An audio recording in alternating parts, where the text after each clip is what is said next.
Once I read an account by a Navy officer of his career in the Navy. And in the course of his career, he had served on many ships and under many different captains. And in this account, he contrasted two of the captains that he had served under. One of them was feared by all the sailors on the boat. This captain was a very stern and distant figure who kept himself apart from everyone on the boat. He was known for his tirades when anything went wrong. He expected perfection out of the sailors, and everyone on board knew the power of his wrath. He ran a tight ship, but he was disliked by the entire crew. Another captain, by contrast, was just the opposite. This captain was well respected by the crew, but he was also well liked. He kept a firm discipline on the ship, but he was also known for giving the sailors a second chance. He held sailors accountable for their mistakes, but he was also known to have compassion and a sense of humor. And as a result, his sailors loved him. They loved serving under him, and they would do anything to help their captain. And so this officer said they were both effective captains, but he knew which captain he wanted to serve under. So two different captains, two different kinds of authority. And our scripture readings this morning talk about authority. What is authority? And who has authority? And how do we get authority? In our Old Testament lesson today, Moses tells the Israelites that God is going to send them a prophet after Moses is gone. God will raise up a prophet for them, and they are to listen to the words of this prophet, because God will put his words in the mouth of that prophet. And the people are to heed the words of the prophet. Well, when we hear this as Christians, we normally think of that's Jesus. The prophet that God is going to raise up is Jesus. And of course that's true, but Moses was also talking about the prophets of the Old Testament, like Samuel or Deborah or Isaiah. The people of Israel listened to these prophets because they were speaking with the authority of God. They would start their pronouncements by saying, "Thus saith the Lord." And when they said that, they were speaking with the authority of God. And Jesus spoke with authority. In our gospel lesson today, he comes to Capernaum, he enters the synagogue, and he begins to teach. And the people are amazed at his authority because he teaches as one with authority and not like the scribes. Now, the scribes are like lawyers. They're well educated. They know all the fine points of the law. They know how things have always been, and they are working to preserve the system. So when they speak, they say, "This is what the law says." But when Jesus speaks, it's something different. He speaks as one with authority. What does it mean to have authority? What was it about Jesus that gave him authority? Well, it wasn't his position. He didn't have a title or a degree, or he wasn't an official of the synagogue. But when he spoke, people recognized that what he said was true. They recognized that he knew what he was talking about, and that he spoke the truth, his own truth that came from inside. I think he probably also had a way about him. He was calm, confident, he was at peace. I think he spoke with compassion, and everyone could see that he had a big soul, a deep soul. I think he probably also spoke about the big picture. He encouraged people to see things from God's point of view. And so people recognized that he spoke with authority.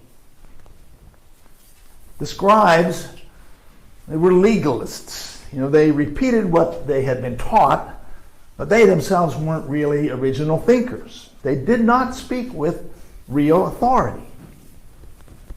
But when Jesus spoke, people recognized it right away. A new teaching, they say, with authority. And to prove the point, Mark goes on to tell how Jesus casts out a demon from a man to illustrate that Jesus has true authority. And Jesus' fame begins to spread throughout the region. Well, what is it that gives people authority? And where does authority come from? How can we have our own authority? Well, some authority is positional. It comes from your position. A police officer has authority because of his badge. The president has authority because of the Constitution. And some authority comes from institutions.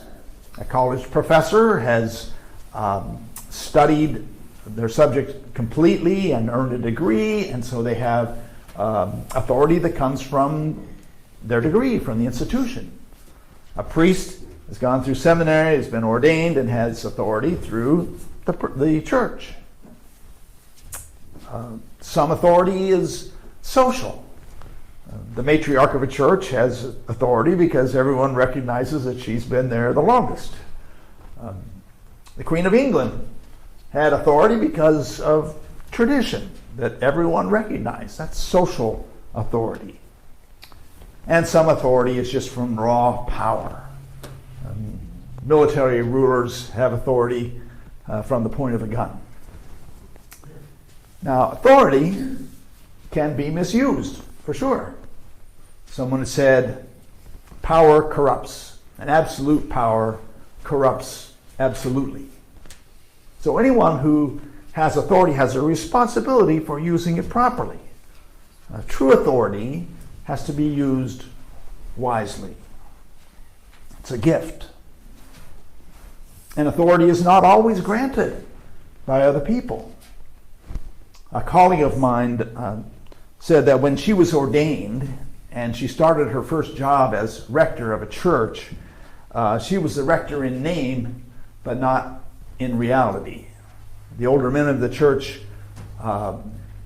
minimized her. They refused to accept her as the leader of the church.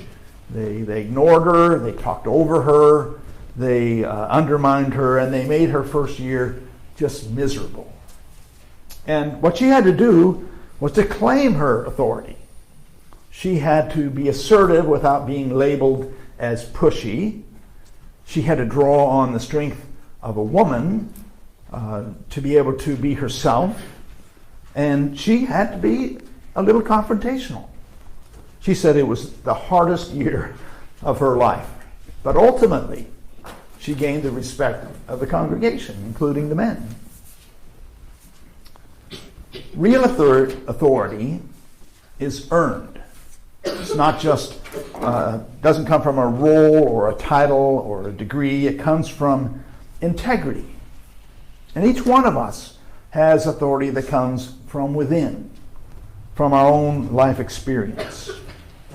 Each one of us has authority because we are a child of God. And that is how God has made us, to speak our own truth. When I started preaching many years ago, I tried to preach what I thought I was supposed to preach.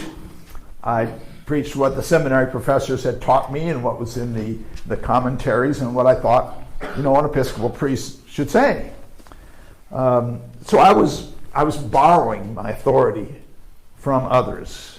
But over the years, I have tried to find my own voice and to speak what I think and not just what I think others should be saying. I've tried to be more authentic. It's a journey that I'm still on, but I'm learning.